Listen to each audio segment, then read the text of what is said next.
నిన్న కోనసీమలో fire incident అయితే జరిగింది కదా. పెద్దగా వచ్చింది, ఒక 100 feet దాకా వచ్చింది అది.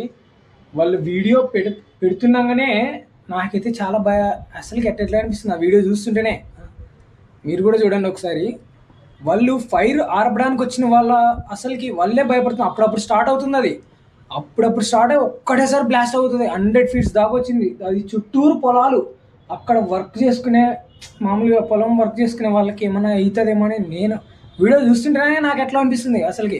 నాకు ఎంత అసలుకి కంట్లో నీళ్ళు తిరిగినా నాకు ఆ వీడియోలు చూస్తుంటే, ఆ విజువల్లో. అవి ఇంకా ఇప్పుడు కూడా ఆరిపోతలేవు. అందరు వీడియోలు అవే వస్తున్నాయి కోనసీమ గురించే.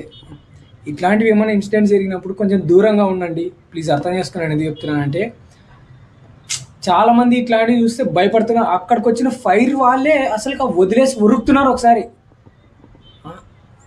ఇంత నాకే కంట్లో నీళ్ళు తిరుగుతున్నా విజువల్ చూస్తుంటేనే. ఆ ఊరి వాళ్ళు ఎంత ఇబ్బంది పడింది అలా అసలుకి. చాలామంది ఏమంటున్నారు, మేము కొంచెం చాలా దూరం అయితే వెళ్ళిపోయాము, అది ఒకటేసారి 100 feet దాకా వచ్చింది మంట, ఫైర్ అని చెప్తున్నారు. చాలామంది రీల్స్ అవే పెడుతున్నారు. ఇట్లాంటివి ఇన్సిడెంట్స్ జరిగినప్పుడు చాలా దూరంగా ఉండండి.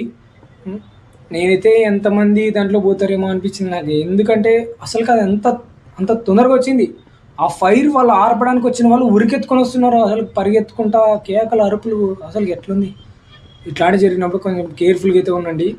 అక్కడ ఫైర్ వాళ్ళు ఇప్పుడు నేను చూస్తున్న రీల్స్ కూడా ఇంకా ఫైర్ ఇంజన్స్ వాటర్ అయితే పెట్టినారనమాట.